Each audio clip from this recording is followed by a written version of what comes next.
Hey, everybody, welcome back to Great Mondays Radio. Today, I have author and keynote speaker Rod Collins with us. His new book, Nobody is Smarter Than Everybody, is out now, and it's all about self-managed teams. And what I find interesting, Rod and I have known each other for quite a few years now. What I think is so interesting is Rod is one of those rare blue flame thinkers, and he has seen it all. And I love this concept of self-managed teams and am fascinated about their power and their ability to change the way we work, wholesale change the way we work. So I'm really excited to have Rod on. Rod, welcome to Great Mondays Radio. Josh, it's great to be here and good to see you again. Amazing. So, Rod, you started or earlier in your career, you were the chief operating executive of Blue Cross Blue Shield's federal employee program. That sounds like the most hierarchical, the most staid, the most enterprise of enterprise organizations. And you were able to get them to change how they did business. Can you tell me a little bit about that? Because this was the moment that self-managed teams or peer-to-peer networks sort of became this is when you had your aha moment. And I just would love for you to tell me and the audience the story. Sure, sure. I've spent 33 years with the Blue Cross Blue Shield Federal Employee Program, and the story that we're about here begins probably about halfway through my career there. I had spent about 15 years as the general auditor, which, by the way, is one of the greatest jobs in the world. You look at what everybody else does and write recommendations on how they can improve. Well, one day, my boss came in and said, we're changing your role. And we had endured about 2 decades of low growth, low performance. And he wanted a turnaround. And he said, I want you to lead the operations. And so my first insight, as I thought about what needed to be done, because now I was going to be responsible for results rather than commenting on others, is the insight was we're leading a network, not a hierarchy. And maybe that's what's sustaining the low growth, low performance. Maybe what we have to do is learn how to lead a network. And the reason I say that is the Blue Cross Blue Shield Federal Employee Program is a business alliance of what were then 39 separate Blue Cross Blue Shield organizations. And most of our meetings rarely came to closure and agreement among these 39 different organizations. And our central office was in Washington. And so we would come up with directives and we'd spend a lot of time arguing over who's in charge. And I thought, well, what if we stop that? Mm. And so as I thought about it, I thought, there's really nothing out there about leading networks. I've got a master's in business administration, and what you learn there is how to lead, top-down hierarchies. Most management consultants that you bring in teach you how to benevolently lead hierarchies. What if we didn't have a hierarchy, but built a network? And so, and I'm sure we'll get into this as we talk, I recognize you needed to change three things. You needed to change the managers and what they do. You needed to change meetings and how we make decisions. And you needed to change the metrics that we were focused in on. And so uh, within our division, we set things up so that decisions had to be made by teams rather than individual managers. And I was especially able to do this because when we put this model in place, we were able in 2 years to gain as much of the lost enrollment that we had suffered 20 years before that. In those 20 years, we had picked up 4 points. In 2 years, we picked up four, but then we took off like a rocket ship. And I spent my last 5 years there actually as the program's chief executive. And so I was leading a business unit. And since I had the whole business unit, I could bring this self-managed model, a network model, into the organization to the best extent I could. I couldn't change the nature of titles, for example, but I could change the nature of how we made decisions and how we worked. And so in putting this in, no single individual could make a decision. So, for example, when I led the senior leadership team, I indicated to them, none of you can make unilateral decisions for your areas. Every decision you make has got to be run by the entire team because every decision you make affects everybody else. Another thing I did was, and this is changing the way we met, is most leadership teams go off site once a year to do a strategic session. We did a strategy session once every 2 weeks, and we went off site because in most organizations, and I think this is dangerous in rapidly changing times, nobody's minding the strategy. Nobody's thinking deeply. And we accomplished two things with these meetings, these offsite meetings once every 2 weeks. One, we did delve deeply into the strategy and discovered things we weren't even focused in on. We discovered needs to create new products that we had never had before.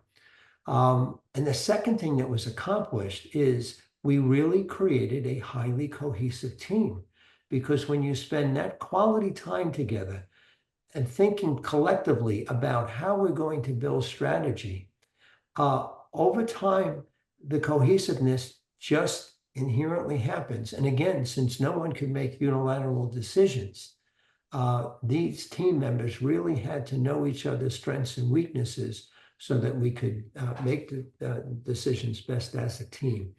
And finally, in terms of metrics, most organizations spend too much time focused on their financial measures.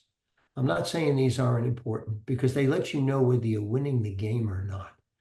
But also, if the numbers are negative, it's too late. The game is over. What you need to be focusing on are the most important leading indicators because those allow you to act. And so we spent some time. One of the things we did in our offsites is really deeply dig into what are the four most important leading indicators of the business. And the most important one was a number we had never measured before. And it turned out to be the most consequential number that let us know whether we were winning or whether we were losing. And then we broadcast the results of those all over our halls. So anybody walking off an elevator in our office building would know whether we were winning or losing because these leading indicators were on the walls and we color coded them from blue, green, yellow, or red, blue being highest. If you're Blue Cross Blue Shield, of course, blue is the highest color, and red means we're in trouble. And you didn't need a boss to tell you whether we were winning or losing. Every single person in our office would know it. And by letting them see the leading indicators, if they gravitated from green to yellow or to red, people didn't sit back waiting to be told what to do. They immediately began working on what do we need to do to improve these numbers so that they get to the green or blue areas. And you find out people close to processes are capable of making very good decisions and oftentimes know what needs to be done more quickly than people supposedly at the top of organizations.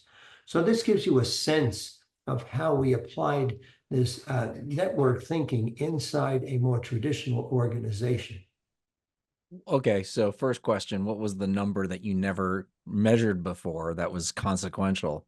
It was the net enrollment change on a monthly basis. And what was important about that is if it was a positive net enrollment number, okay, that means 95.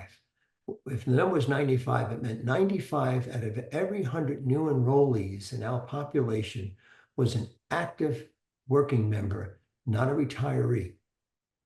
And as long as that number was high, about 95, it allowed us to maintain stable rates.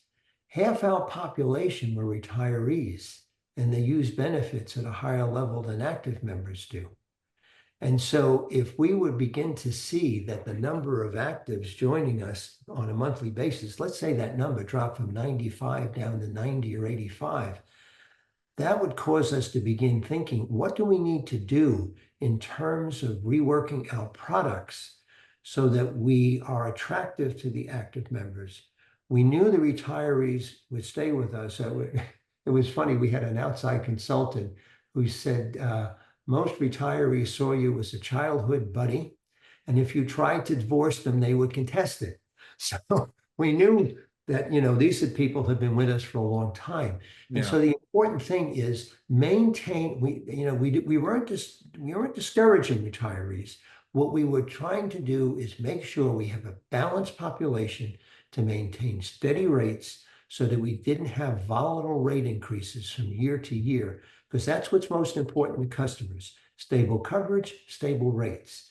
And so when that number stayed at 95 and we did everything we could to do that, then it means the stability of the business goes on. And that's why we had the largest 5-year growth period in the history of the business. Do you think every company, every organization has a number like this? It's just a matter of discovering it, this leading number.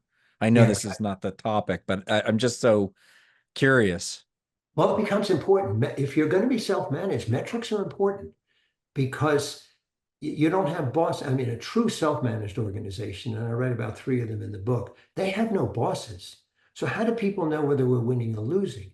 So metrics becomes very important, and everybody has to be aware of them. And you need focus metrics. You just can't take thousands of numbers and throw them to people. So part of what self-managed teams have to do is they have to discover what are the most important numbers? What are the 12 to 20 most important, the combination of leading and lagging, okay? And once you've got those, I push people, what are your 4 most important leading indicators? Yeah. And keep everybody focused on those. They're oftentimes the key to the other important numbers, and they're also the keys to the hundreds of numbers that we have. Yeah. And so when you approach numbers as a discipline like that, they can become really important tools. All right. So I'm gonna go back to the middle of your story, and you said every no one person is making decision. It's teams that are making decisions, and you're having offsites every 2 weeks. That Yes. sounds like a lot of time to spend. If I were, I'm just putting myself in, leader's shoes to say, well, that's not very efficient. That sounds like it takes a lot of time. What would be your response? What has been? I'm sure you've had this Oh, yeah. conversation. So when I work with leadership teams, one of the exercises I like to do is I give them 2 Post-it notes. Now, on the first note, I say, I want 3 numbers that add up to 100. Percent of time you spend on strategy, percent of time you spend on people, percent of time you spend on operations. And I collect them. And I say, on the second one, I want you 3 numbers again, add up to 100. The percent of time you should spend on strategy, percent of time you should spend on people, and what you should do on operations.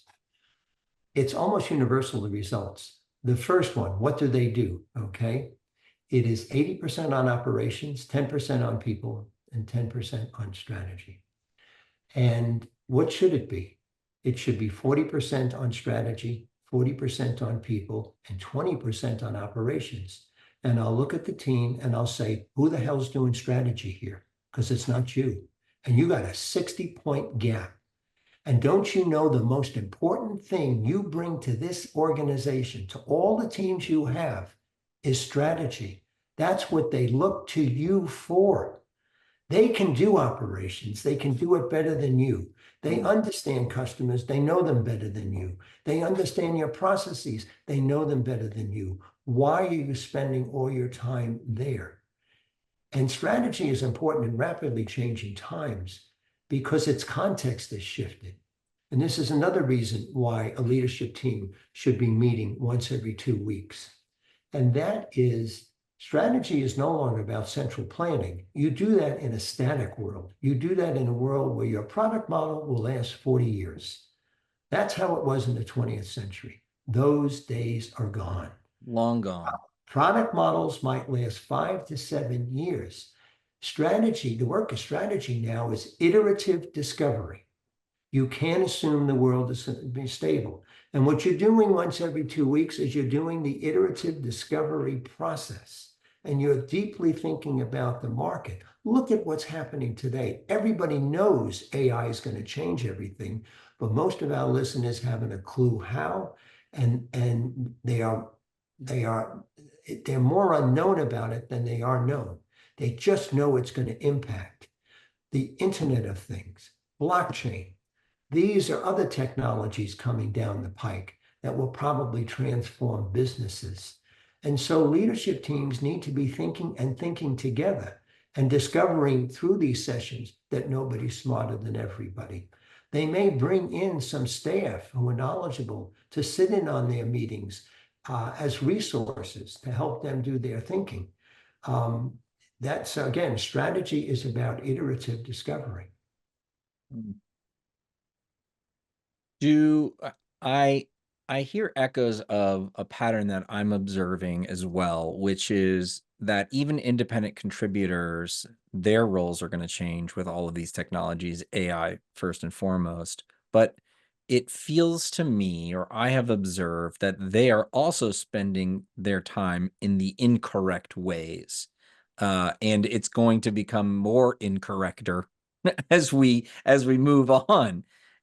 Does like, do you have a slice and dice added up to 100 for like individual contributors, or some thoughts on, is this I mean, I'm just drawing a parallel. What you're saying is they're not spending their time on the right thing. So let's talk about, we've talked a lot about senior leadership, and this is how they need to change, okay? But individual contributors, these are the brilliant people in organizations, many of whom aren't managers, and many of whom don't have a voice.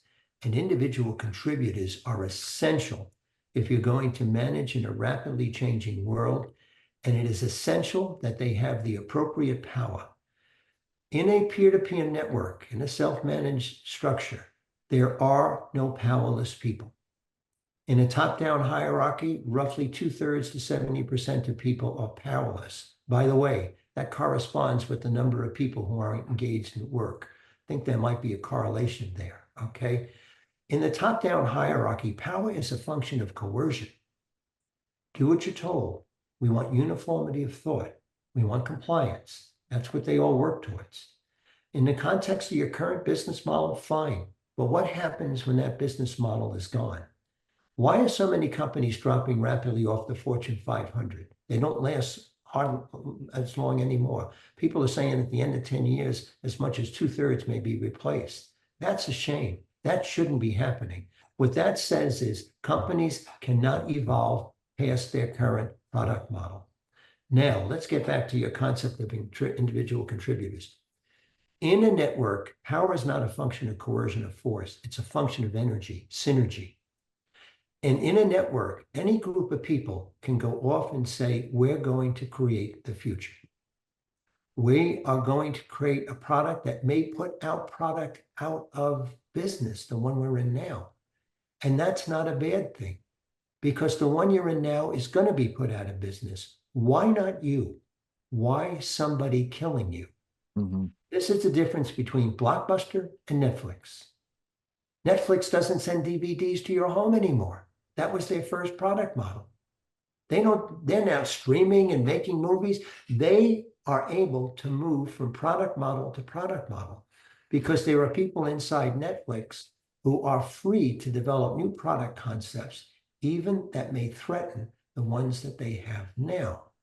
And so in a network, individual contributors. So you might have a group of maybe 4 or 5 individual contributors, highly skilled people who can really see where things are going.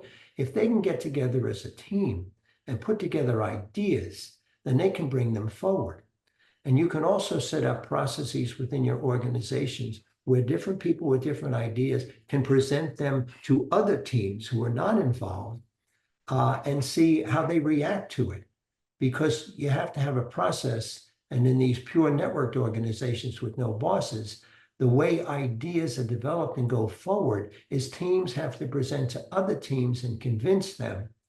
And that they have to earn money. Anybody can produce and build ideas, but people always have to earn funding in organizations. And this is more efficient, far more efficient than running things up and down a silo, by being hampered by unconscious biases of leaders.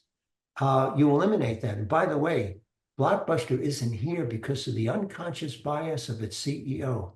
Our listeners may be surprised to learn Netflix early on offered to sell themselves to Blockbuster when they were $50 million in the hole and to develop Blockbuster.com, its streaming service. And its CEO said streaming will never impact my business. His unconscious bias killed the company. When you have teams making decisions, reporting to other teams, these unconscious biases get called out, they get worked, and it's more efficient and actually leads to better cost effectiveness, better quality, and more likely to be on time. This was our experience inside the Blues. When we put whatever network practices we could within this traditional context, once we got going, every system conversion, every product development, on time, under budget, high quality. How long did it take to change that organization to move to this model?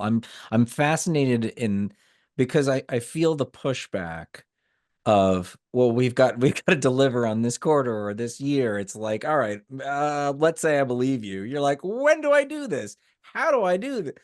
How quickly can this be done? This is a wholesale change, which is probably why we haven't seen enough organizations move to this model.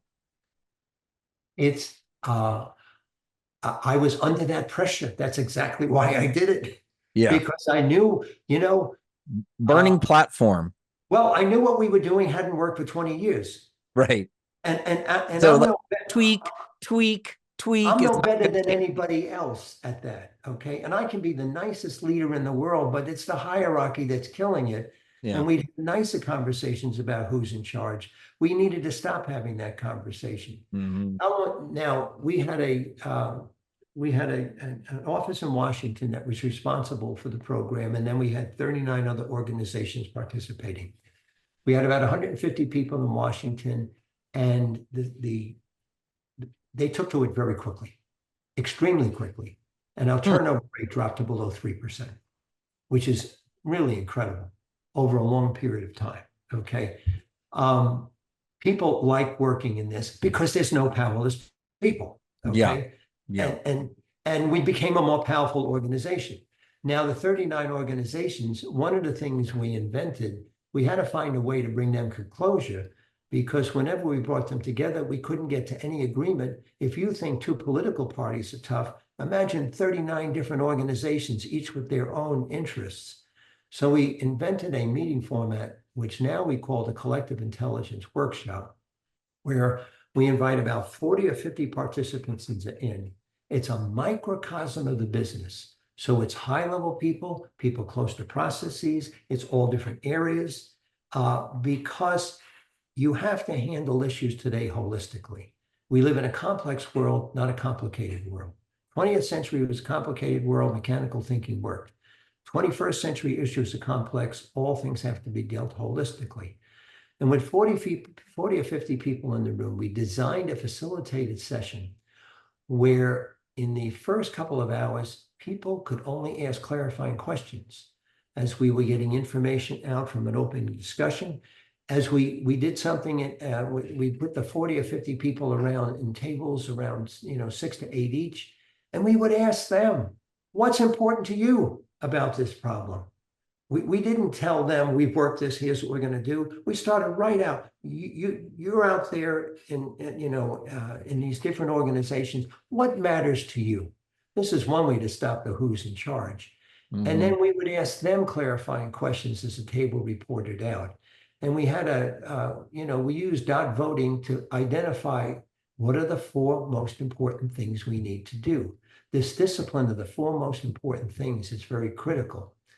And what astounded me, and this was a big surprise and happened early on, all 40 to 50 people would say, that's it. If we do those things, it'll succeed. And another surprising thing was it translated beyond this room to the thousands of people in the different organizations because their reaction would be, that's very well thought out. Because we solved it holistically and different people could pick up things and go, no, you can't do this. We have to think about this. Normally, those discussions happen at the end of projects because unknown unknowns present themselves and you have few options because you're down the pike.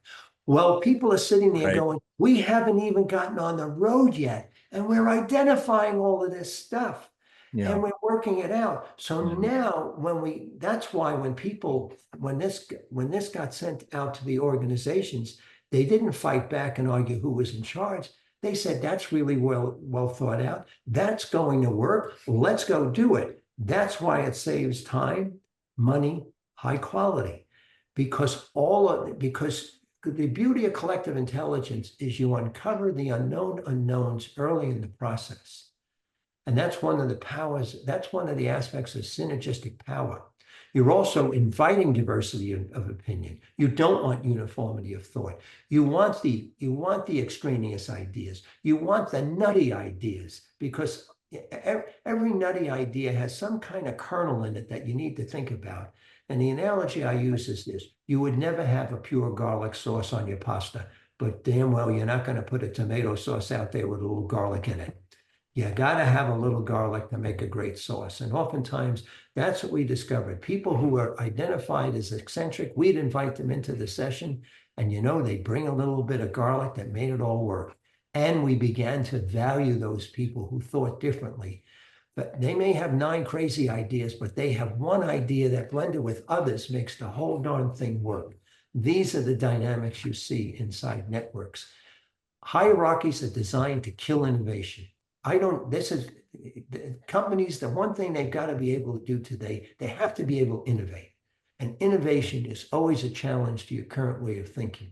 Yeah. Network structures are just, they build innovation into the process, they welcome it, and it's why Netflix can go from model to model to model. And Netflix is not, they don't perfectly apply this. They have some hierarchy in there, but Yeah. they have enough of these network disciplines that it makes a difference. You're this is solving a tension that I've always thought was maybe true, but also didn't have to be true, which is this idea of the tension between creativity, innovation on one side and like efficiency, productivity on the other. Yeah. Because you're like, well, as a creative, I have to spend my time. And they're like, well, just answer the question. You're like, I have to explore, I have to figure it out.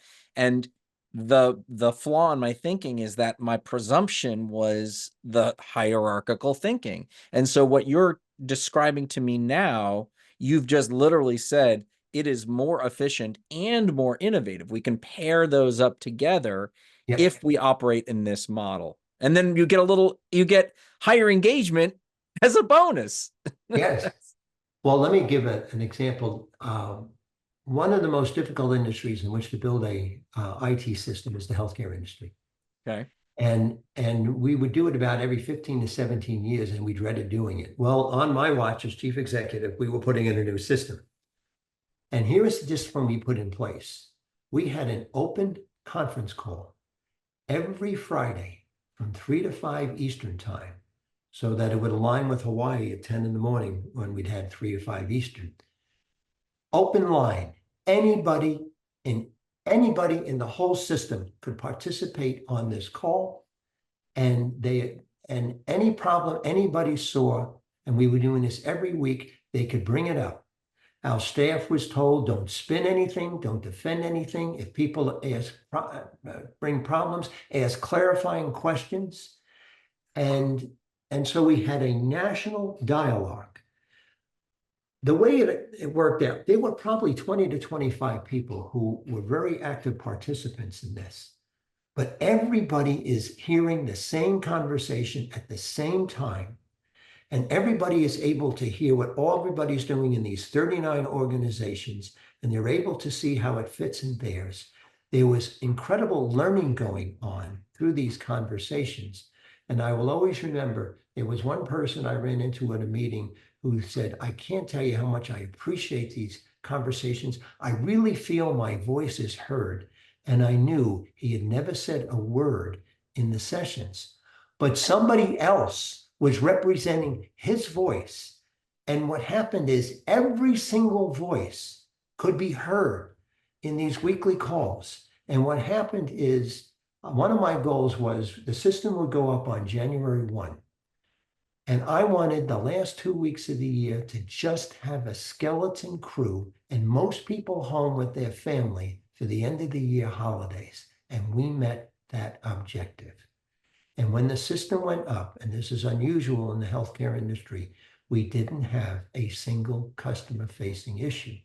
Now, in May, June, and July, this looked messy. If you were coming in on these calls, you would say, oh my goodness, these people are really in trouble.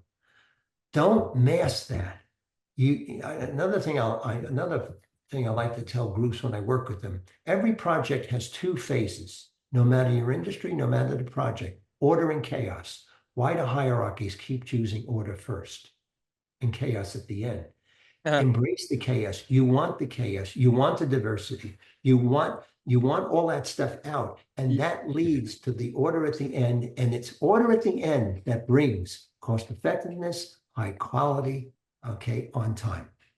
You're gonna hit chaos at some point. You might as well do it sooner than later. Yes, the avoiding of chaos at the start of projects is what kills them at the end because people aren't confident enough. The leader's job It's is not scary. to park orders, it's to hold the room. When we would do these collective intelligence workshops I talked about, invariably there would be some point where you could feel that everybody's overwhelmed because we've uncovered unknowns, Yeah. and what they thought was difficult coming in is more difficult than they realized. And I would oftentimes say to the room, does everybody feel like you can't see a way out of this? And you see the nodding heads. And I would look at them and say, we're exactly where we need to be because it means we understand the difficulty. And I would call a half-hour break. I always had half-hour breaks in these things and let people, we just needed to break the tension. But invariably, when we come back after 30 minutes, one or two people would say, I was thinking about this. And 90 minutes after that, we have worked through, we have come up with a solution, and you can, as overwhelmed as they were, you can feel the ecstasy in the room. We've got this. It's going to work. And they created it. And what they all understood and where we got to, they did it because nobody is smarter than everybody. No single person could have ever come up with what the group came up with. And they used to write that in the evaluations. I used to see that constantly. We created today what no one of us could have ever done. Can you characterize or give us an example of what a case study of the self-managed teams? You mentioned that that you have a story around the airlines industry. Oh, yeah. This is one every listener here can relate to. And I'll start with this question. Why don't we have air crises in the United States anymore? We used to have 3 or 4 a year. When I Mhm. first became a traveling employee in the Yeah. 1970s, I consciously got every flight, and I consciously thought, I hope I'm not on one of the 3 to 4 that will happen this year. I knew there was a probability, and every time I got on a plane, that stopped in the 1980s. Why? It stopped because of United Flight 173. On December 28th, 1978, a crew of three took off from New York's JFK Airport. They had a stop in Denver, and then they continued on to Portland. They had a highly experienced crew of three pilots. Captain Malbert McBroom, he was considered Mr. DC-8, which was the flight they were carrying. He was the expert. He was the pilot that other pilots went to if you had a question about the DC-8. And he was assisted by a first officer and a flight engineer. And as they were approaching Denver at 7,000 feet, the co-pilot was flying the plane and he asked for the landing gear down. And when McBroom, the captain, put them down, he noticed only two of the three landing gear lights were locked. They weren't sure whether the right landing gear was locked in place or not. Over the course of the next hour, McBroom myopically focused on the landing gear problem. And when he finally gave up on it and had the passengers prepared for the landing, he contacted the tower and said, we expect to land in 5 minutes. And he had no sooner completed that communication when one by one, all four engines on the DC-8 shut down. Plane had run out of fuel. Wow. And so they crashed a few minutes later into two vacant houses, a patch of trees, because they ran out of fuel 179 of the 189 people survived. But among the 10 who perished was the flight engineer, one of the crew members.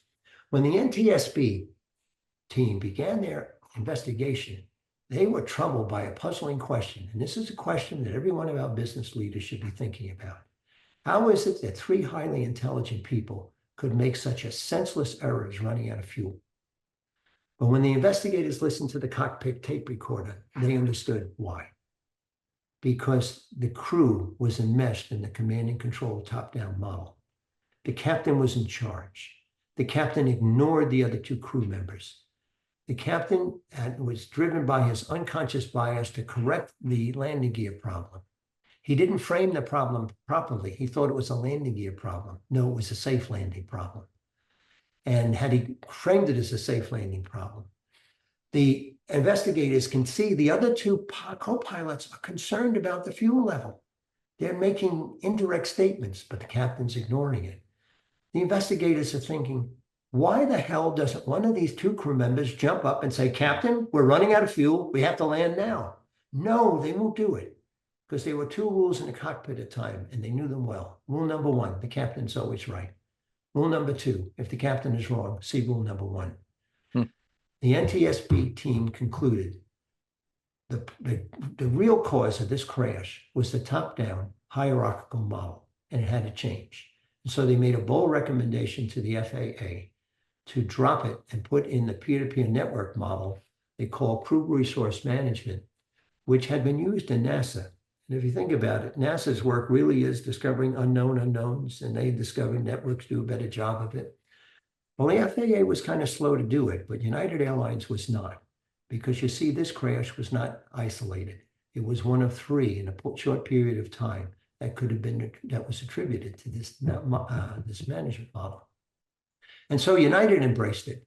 They put all of their pilots through videotape simulated training, and it needed to be videotaped so they could see their behavior. And the Wall Street Journal at the time wrote an article when one of these crews of three was being trained. Early on in the training, the captain asked the instructor, stop the tape. And he turned to the two people he's training with and he says, am I really like that? And they said, yes, you are, all the time. And he said to them, how the hell do you work with me? They had to see their behavior. And today, if a crisis happens, they immediately go into a team mode. And there have been instances where when the crisis happened, if they knew there was a captain sitting as a passenger or another pilot, they bring him into the cockpit, expand the number on the team, because teams make better decisions than single in-charge individuals. That's why we don't have airplane crashes anymore. And if you think about it, the Boeing crashes, they weren't pilot error. They were a mechanical issue, okay? And so this is, this is one industry that has embraced this for 40 years, has embraced the peer-to-peer network model, and people can see for themselves the results, and it's why they can feel safer getting onto airplanes today. We wanted to have airplane crashes happen again, just go back to the top-down command and control model. So this crew resource, what did you call it? The crew resource? They call it crew resource management. Crew resource management. Yeah. That is an explicitly different model than the captain is always right. Right. And so they had to be challenged and is expected to be challenged. And the captain was trained to learn to be challenged. Exactly. And the captain is trained to be a facilitator more than a dictator. Okay. This is why you'll bring in, if you have somebody sitting, if you had a captain sitting with the passengers before 1978, he wouldn't dare, or she wouldn't dare offer to come up. That would be insulting the captain. That's right. Yeah. Today, this is, I'm an individual contributor. And in which case, come on in. Because we want to, the better the diversity of opinion, the more intelligent we're going to be. Yeah. There's a lot in here, and there's probably even more in your book. Nobody is smarter than everybody. Rod Collins, if you want to learn more about Rod, his work, go to rodcollins.net. You can find him pretty much everywhere on the web. Rod, you are have continued to be just an incredible leader and thinker in the business management space, and I really appreciate your contribution to the canon and taking some time to talk with me on Great Mondays Radio about self-managed teams. Thank you so much, Rod. Josh, it's a pleasure being with you. Thank you.